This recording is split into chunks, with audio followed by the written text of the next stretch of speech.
A very good morning and welcome to another beautiful day where we discuss business. Welcome to Business Point. With development in the financial legal space, there are new unfolding controversies surrounding the Asset Management Corporation of Nigeria, AMCOM. Top officials, senior lawyers working with the agencies are contemplating proceedings as to what to do going forward, allegedly violating the subsistence court orders. These are some of the things I will be looking at today on today's edition of Business Point. My name is Ubong Usoro, and I'm saying welcome to Business Point. I'm standing in for my colleague, the Queen of Business, Kiko Lomo Okere. All right, so let's start with our first story for this morning. AMCOM officials, lawyers face contempt charges. So there are developments in the financial and legal space now where we have a new controversy surrounding the unfolding around the Asset Management Corporation of Nigeria, AMCOM. Okay, so we have the top officials and senior lawyers are working with the agencies now facing contempt proceedings for allegedly violating subsistence court orders. All right, so a federal high court has issued formal notice of consequence, popularly known as Form 48, against AMCOM chairman, Dr. Bala Bello, the managing director, Benga Alade, and 3 executive directors also affected as 2 senior advocates of Nigeria and a court-appointed receiver. The matter stems from allegations that AMCOM failed to obey an earlier court order issued by Justice Alaogo. According to filings, the agency reportedly ignored the restraining orders while pursuing a parallel action, raising concerns of gross abuse of court process. Analysts say the development exposes persistent tension between the assets recovery operations and judicial oversight. All right, so AMCOM, as we know, refers to the Asset Management Corporation of Nigeria that manages the assets of Nigeria all over the country. So legal experts know that if the contempt charge is upheld, the officials could face fines or other sanctions. And this could move significantly to impact AMCOM's credibility in ongoing recovery efforts. For many observers, the case underlines the need for regulatory bodies and government to operate strictly within the boundaries of the law. All right, so let's look at this because this brings to tone accountability within public institutions as we talk about evolving our policy, evolving our energy policy, evolving our national policy, and the level of accountability that we're supposed to bring into the table for from those who are at the management level, institutions like AMCOM, and now we have MRIF. We have different institutions that look at the assets of Nigeria, look at how we could manage even the liability of the country. How are these institutions structured to make sure that there's accountability in the process? And these are ongoing conversations as to how we can further drive our economy, because we can't really do much as regards economic growth and economic stabilization when we don't have accountability in institutions that are mandated to cater and look into our economic growth. All right, so this could actually feel more incentive for regulation in the Nigerian economic and business framework. There's a lot to be done as regards regulating the Nigerian business framework. And most times we hear people come out to say that Nigeria's business sector lacks regulation. It lacks the mandate to be able to safeguard with asset management and all of this. And these are what we are seeing, and we'll keep track of this story as the story continues to unfold about AMCOM at this time and what is happening at AMCOM at the time. All right, so the Asset Management Corporation of Nigeria, AMCOM, is having top officials and senior lawyers working with the agencies now facing contempt of court, allegedly for violating subsistence court orders. All right, so we need to talk about this the more because there is the thought about the fact that we can't do business as a country and we can't compare notes. We can, grow into that state where we know that, okay, Nigeria is this place that can compete favorably with other countries around the world. If our business entities, if our institutions are not straightforward with processes, and if our institutions are not forthcoming with, this kind of formal notice and court orders, it is one thing that we really need to talk about, because also we see it in other sectors play out, where major players in the industry seem not to obey, allegedly, court orders, and how we could actually affect investor confidence in the country and the way people want to put in money to do business in that particular country. Because, come on, business people are not Father Christmas. Nobody's going to give you what you don't ask for, and nobody's going to put money in a place where the people are sure that this money will go down the drain. Nobody wants to do that. So it has to be an ongoing conversation as to how do we make sure that our institutions are robust in management, our institutions are robust in tracking, in accountability. These are what investors want to see. How accountable are our institutions, especially an institution that is so important like the Asset Management Corporation of Nigeria. And these are actually ongoing conversation, but we'll keep you track and we'll keep telling you what happens.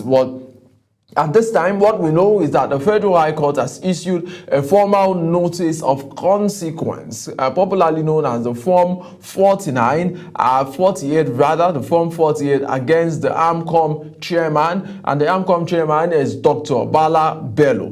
The managing director of AMCOM is also affected by this particular issuance of Form 48. The managing director of AMCOM is Benga Alade, and 3 other executive directors at AMCOM. And also affected are 2 senior advocates of Nigeria and a court-appointed receiver. All right, so AMCOM officials and lawyers face contempt charges for contravening of court orders. And AMCOM failed to obey, according to some of the matters stemming from allegations that AMCOM earlier failed to obey an earlier court order issued by Justice Alogo. According to filings, the agency reportedly ignored a restraining order while pursuing a parallel action, raising concerns about gross abuse of court processes. And analysts are saying that this development could expose persistent tension between asset recovery operations and judicial oversight. And legal experts note that if the contempt charge is upheld, the officials could face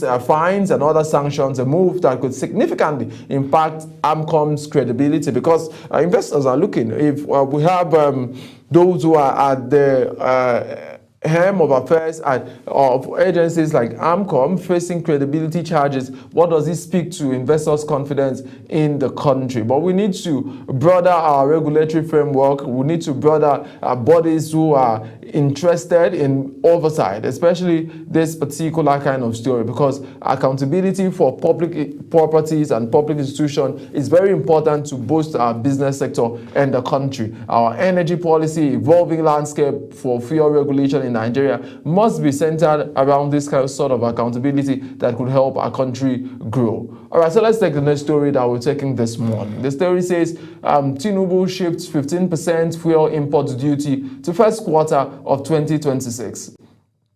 All right, so the federal government has adjusted its timeline for the introduction of the 15% import duty on petrol and diesel, a key policy expected to reshape Nigeria's energy market. All right, so remember that earlier we had the federal government saying that there will be 15% import duty on petrol and diesel for those who are trying to bring in petrol into the country, those who are trying to import petroleum into the country. The government said that this is as a way of deterring, importation of this particular product into the country, because with the coming of the Dangote refinery, it says it has the capacity to feed the whole of West Africa. All right, so the government is trying to see how to balance that particular shift and make sure that we lessen the burden on importation around the country, so people are not so excited to want to bring in fuel into the country through importation.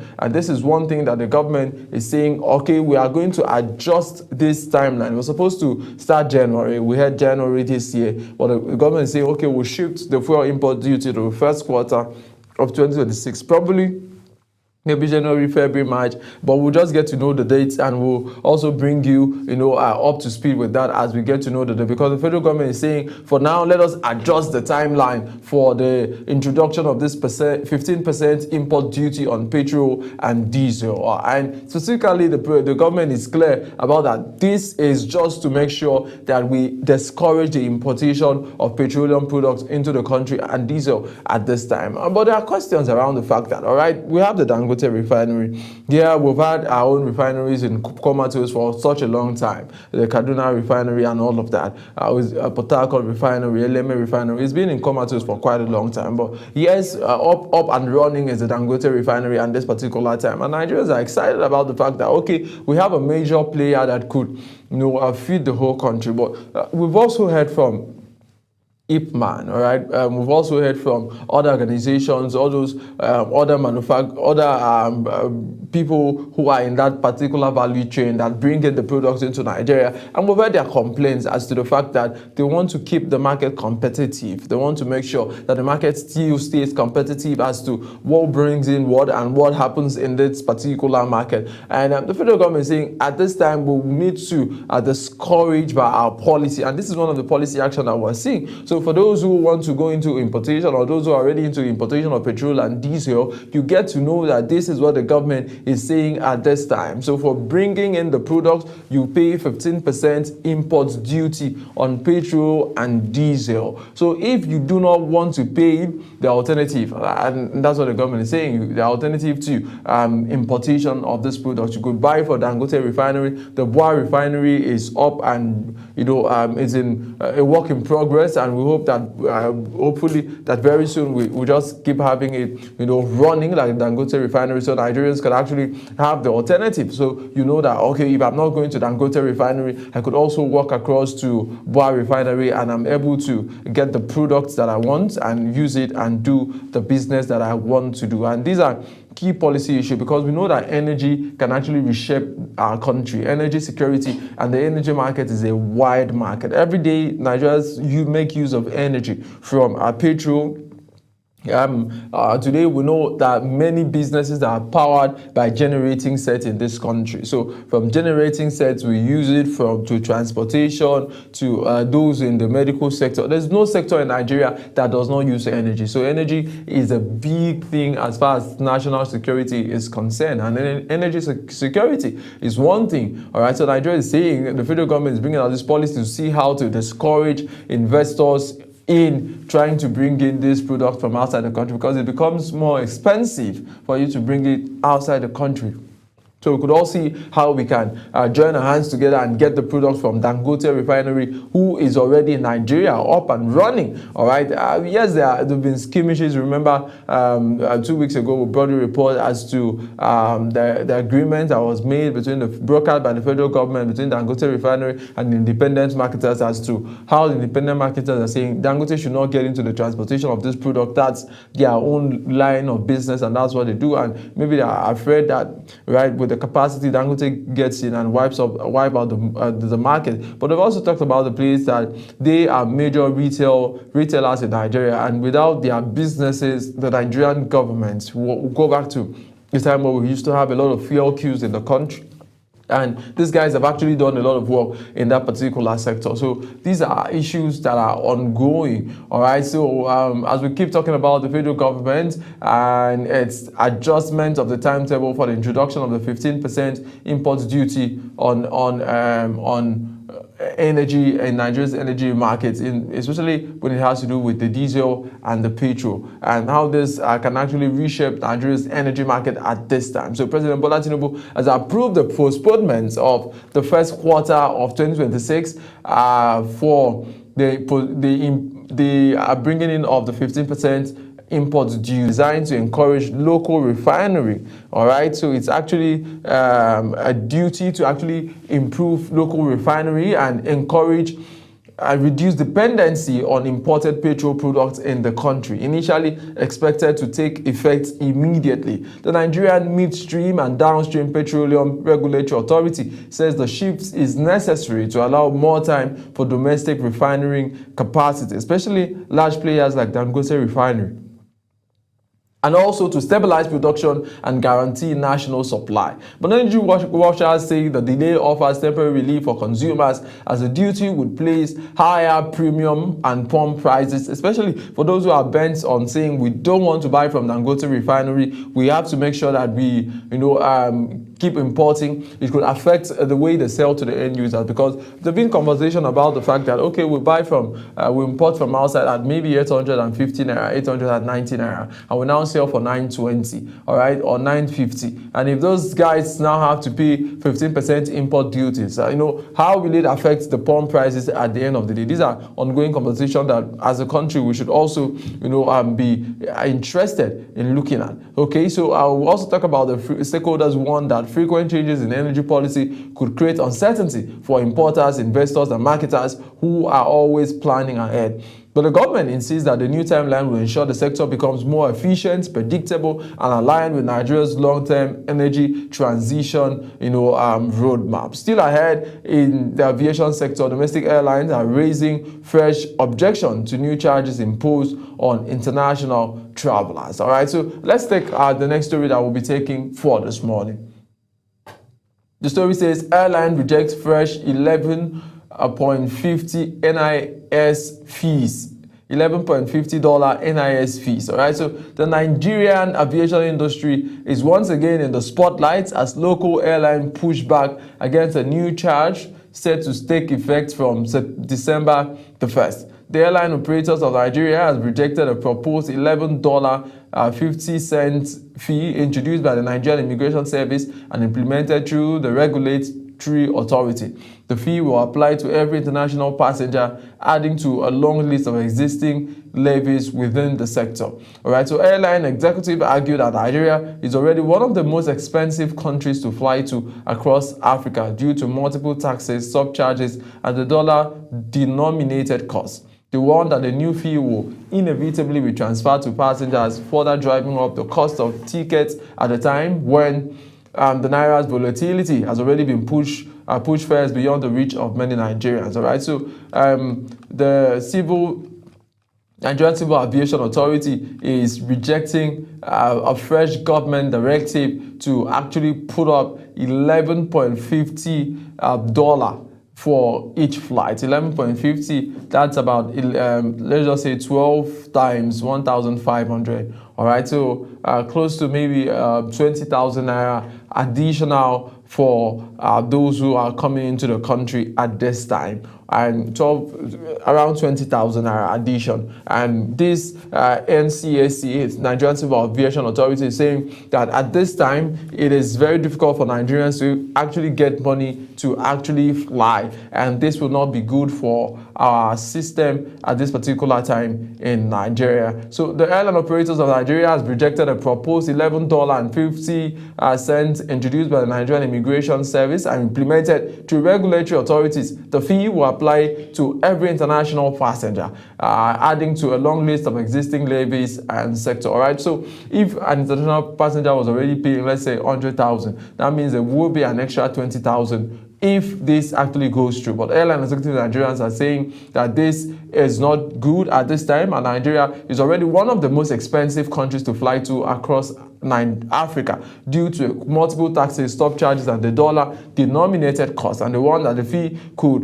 inevitably be transferred to passengers, further driving up the cost of traveling in Nigeria and placing the burden on passenger. And passenger rights advocates say transparency is critical, urging the government to streamline charges and reconsider the burden placed on travelers. And there are also ongoing calls for a comprehensive review of the aviation taxes to ensure competitiveness and affordability. From aviation, let's turn to pension matters now. There's encouraging news for thousands of retired Nigerians as we go to the pension matters now. All right.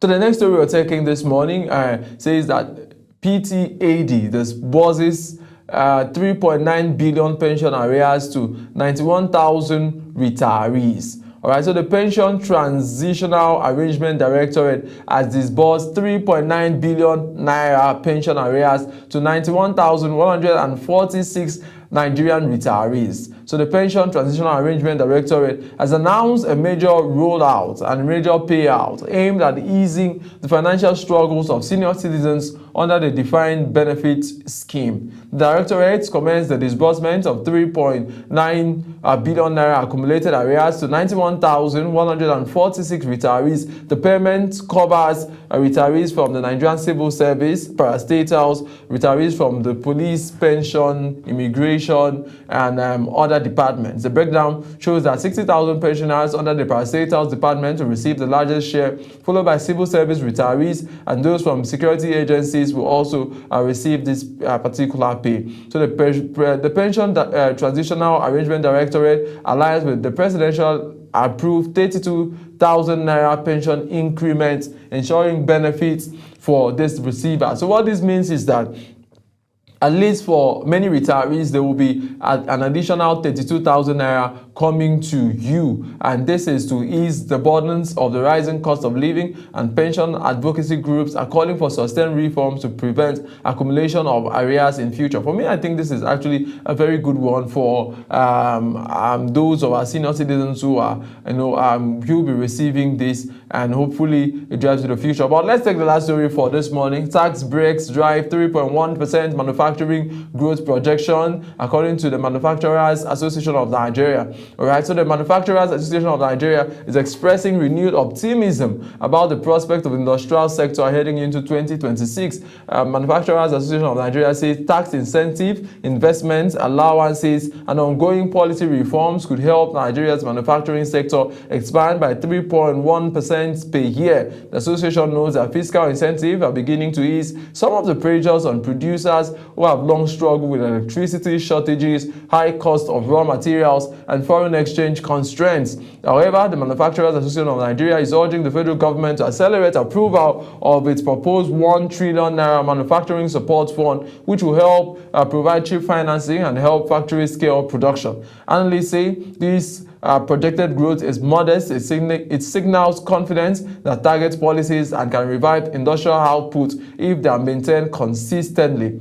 However, these are some of the things that we'll keep talking about as to how Nigeria can further help those who are in the manufacturing industry in Nigeria. There have been talks about Nigeria being a country that buys everything from outside, and we do little or no manufacturing in the country. These are issues that we keep talking about, because the Manufacturers Association of Nigeria is saying that if the government is able to release this money, it will aid more persons to scale up their business, to move from small scale, medium enterprises to being global conglomerates. And these are things that we should be talking about in the country, because at this time we need a lot of people to go into the manufacturing sector. We are doing very well in the service sector in Nigeria. A lot wonderful. The banks are doing well. The hotels are doing well. The service sector is actually doing very well. But we need to think of manufacturing the equipment that we use, manufacturing our food, There's a lot that could be done in that particular sector.